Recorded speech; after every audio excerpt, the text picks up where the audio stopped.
The leadership skills and behaviors that got you and your organization to where you are right now, today, are rarely the ones that will get you and your organization where you want to be in the future. So says Marshall Goldsmith. And in my experience, this is particularly true in high growth organizations and scale ups.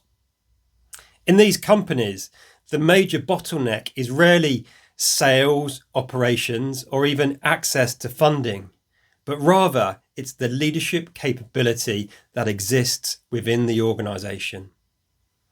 If you and the immediate team around you can't or won't grow and develop, then your organization certainly can't scale effectively, if at all. Hey, I'm Ben Morton. I'm a leadership trainer, executive coach, and keynote speaker.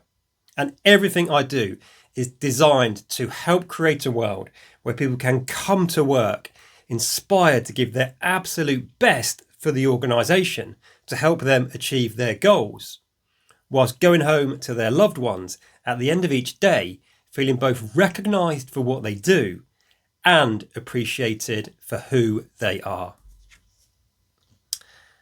So, to leadership bottlenecks and scaling an organization.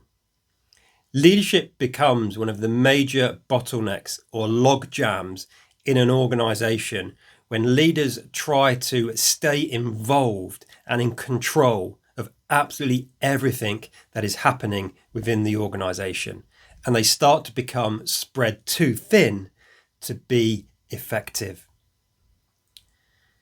You see, as the scale and complexity of an organization grows, leaders struggle to make sense of and analyze and retain all of what is going on.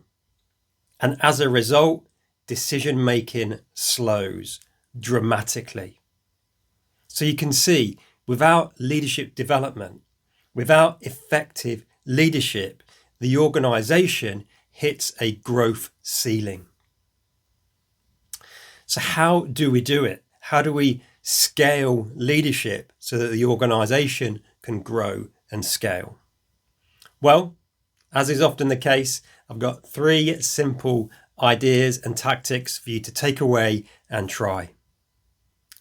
Number 1 is about changing your own mindset about what it means to be a leader.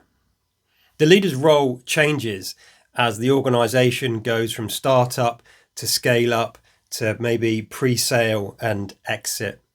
So we need to shift from being the hero leader or the genius with 1,000 helpers to being an enabler. We need to create more leaders in the organization, and we can do that by starting to let go and relinquish some control that we've been clinging on to before. Because whilst we might be incredibly smart, we might be an amazing entrepreneur, we all have a finite amount of mental bandwidth. Number 2 is about creating a culture of accountability and autonomy within an environment that is characterized by psychological safety. What does that mean and how do we do it?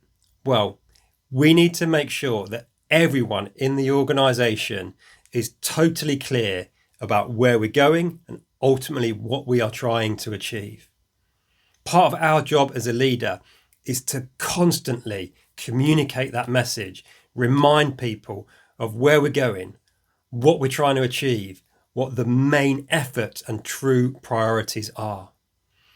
Once we've done that, give people the freedom and autonomy to act and make decisions, and do it in an environment of psychological safety, which means making sure that there isn't a blame culture.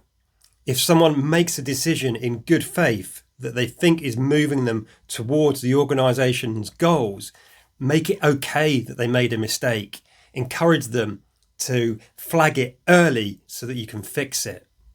And when people do make those autonomous decisions that work out well, then we really need to shine a light on it. It's about rewarding and recognizing and praising the behavior that we want to see. So it's about empowering people, giving them a sense of autonomy and ensuring that they can safely make mistakes. The third and final tip that I've got for you is to invest in the leadership development for you and those around you in the senior team and the layer below as you start to scale. As I said at the start of today's episode of the Leader's Kitbag, the leadership capability within your organization is potentially the last remaining, the only competitive advantage that you have. We see it time and time again on shows such as The Dragon's Den in the UK or Shark Tank in the US, where the investors say, actually, what I'm investing in is you. Investors invest in the senior team as much as they do the business or the product. If you need support with leadership development, as one of my childhood heroes used to say, Hannibal from the A-Team, if you've got a problem and no one else can help, then you know where to find me. Hope it's been useful, as always.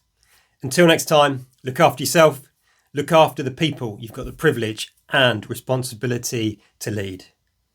And until next time, lead on.